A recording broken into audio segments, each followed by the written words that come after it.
आदरणीय बंधुओं, माताओं व मेरी प्यारी बहनों, राधे राधे। आप सभी का हमारे YouTube चैनल जीवन की धारा पर बहुत बहुत स्वागत है। बंधुओं, आज हम इस वीडियो में कार्तिक मास महत्तम का 19वां अध्याय सुनेंगे, जिसे सुनने सुनाने से भगवान श्री हरि की कृपा से शारीरिक व मानसिक व्याधियों का नाश होता है, व जीवन सुखमय बनता है। कथा महत्तम सुनने के बाद यदि आप हमारे चैनल पर नए हैं तो कृपया हमारे चैनल को सब्सक्राइब करें, बेल आइकन को प्रेस करें ताकि हमारी वीडियो की नोटिफिकेशन सबसे पहले आप तक पहुंचे। वीडियो को शेयर व लाइक भी जरूर करें। कार्तिक व्रत के पुण्य दान से एक राक्षसी का उद्धार। राजा पृथु ने कहा, हे मुनि श्रेष्ठ, कार्तिक का व्रत करने वाले पुरुष के लिए जिस महान फल की प्राप्ति बताई गई है उसका वर्णन कीजिए। किसने इस व्रत का अनुष्ठान किया था? नारद जी बोले, राजन, पूर्व काल की बात है। सहाय पर्वत पर करवीरपुर में धर्मदत्त नाम के एक धर्मज्ञ ब्राह्मण रहते थे, जो भगवान विष्णु का व्रत करने वाले तथा भली भांति श्री विष्णु पूजन में सर्वदा तत्पर रहने वाले थे। वे 12 अक्षर मंत्र का जप किया करते थे। अतिथियों का सत्कार उन्हें विशेष प्रिय था। एक दिन कार्तिक मास में श्री हरि के समीप जागरण करने के लिए वे भगवान के मंदिर की ओर चले। उस समय एक पहर रात बाकी थी। भगवान के पूजन की सामग्री साथ लिए जाते हुए ब्राह्मण ने मार्ग में देखा, एक राक्षसी आ रही है। उसकी आवाज बड़ी डरावनी थी। टेढ़ी मेढ़ी दाढ़ें, लपलपाती हुई जीभ, धसे हुए लाल लाल नेत्र, नगन शरीर, लंबे लंबे होंठ और घरघर शब्द, यही उसका हुलिया था। उसे देखकर ब्राह्मण देवता भय से थर्रा उठे। सारा शरीर कांपने लगा।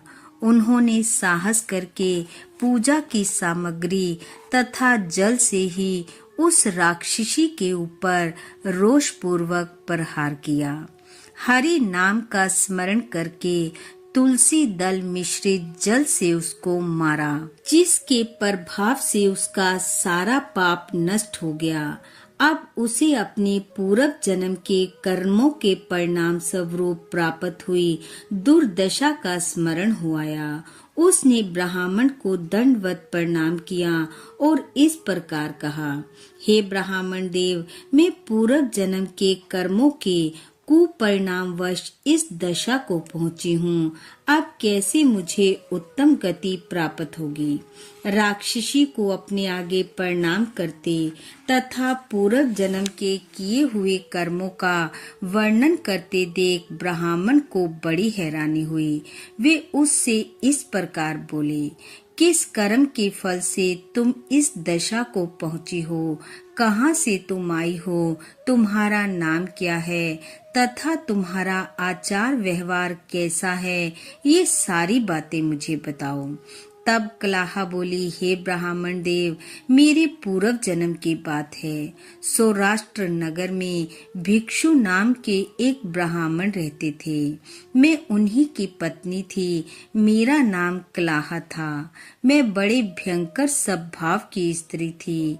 मैंने वचन से भी कभी अपने पति का भला नहीं किया, उन्हें कभी मीठा भोजन नहीं परोसा।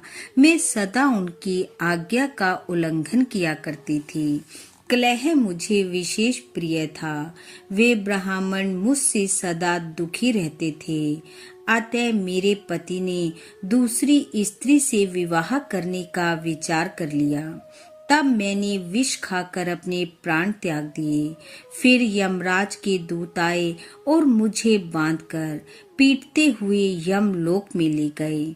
यमराज ने मुझे उपस्थित देख चित्रगुप्त से पूछा, हे चित्रगुप्त, देखो तो सही, इसने कैसा कर्म किया है। इसे शुभ कर्म का फल मिलेगा या अशुभ कर्म का। चित्रगुप्त ने कहा, धर्मराज, इसने तो कोई भी शुभ कर्म नहीं किया है। यह स्वयं मिठाइयाँ उड़ाती थी और अपने स्वामी को उसमें से कुछ भी नहीं देती थी। अतः चमगादड़ की योनि में जन्म लेकर यह अपनी विष्ठा खाती हुई जीवन धारण करे।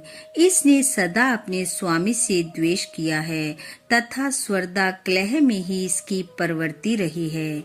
इसलिए यह शूकरी की योनि में जन्म ले, विष्ठा का भोजन करती हुई समय व्यतीत करे। जिस बर्तन में भोजन बनाया जाता है उसी में यह हमेशा खाया करती थी। अतः उस दोष के प्रभाव से यह अपनी ही संतान का भक्षण करने वाली बिल्ली हो तथा अपने स्वामी को निमित्त बनाकर इसने आत्मघात किया है। अतः यह अत्यंत निंदनीय स्त्री कुछ काल तक प्रेत शरीर में भी निवास करे। दूतों के साथ इसको यहाँ से मरु प्रदेश में भेज देना चाहिए। वहाँ चिरकाल तक यह प्रेत का शरीर धारण करके रहे। इसके बाद यह पापनी इन 3 योनियों का भी कष्ट भोगेगी। कलह कहती है, हे विप्रवर, मैं वही पापनी कलह हूँ।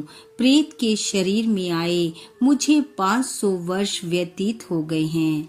मैं सदा ही अपने कर्मों से दुखित तथा भूख प्यास से पीड़ित रहा करती हूँ। एक दिन भूख से पीड़ित होकर मैंने एक बनिए के शरीर में प्रवेश किया और उसके साथ दक्षिण देश में कृष्णा और वेणी के संगम पर आई। आने पर ज्यों ही संगम के किनारे खड़ी हुई त्यों ही उस बनिए के शरीर से भगवान शिव और विष्णु के पार्षद निकले और उन्होंने मुझे बलपूर्वक दूर भगा दिया। हे दिशश्रेष्ठ, तब से मैं भूख का कष्ट सहन करती हुई इधर उधर घूम रही थी। इतने में ही आपके ऊपर मेरी दृष्टि पड़ी। आपके हाथ से तुलसी मिश्रित जल का संसर्ग पाकर अब मेरे पाप नष्ट हो गए हैं। हे विप्रवर, मुझ पर कृपा कीजिए और बताइए मैं इस प्रेत शरीर से और भविष्य में प्राप्त होने वाली भयंकर 3 योनियों से किस प्रकार मुक्त होंगी। नारद जी कहते हैं, कलह के ये वचन सुनकर द्विज श्रेष्ठ धर्मदत्त को उसके कर्मों के परिणाम का विचार करके बड़ा विस्मय और दुख हुआ। उसकी गलानी देखकर उनका हृदय करुणा से द्रवित हो उठा। वे बहुत देर तक सोच विचार कर खेद के साथ कहने लगे। इति कार्तिक महत्तम 19वां अध्याय समाप्त। बोलो विष्णु भगवान की जय। बंधु, भगवान श्री हरि की कृपा आप व आपके परिवार पर सदैव बनी रहे। आपका घर आंगन खुशियों से महकता रहे। इन्हीं शुभकामनाओं के साथ आप सबका बहुत बहुत धन्यवाद। राधे राधे।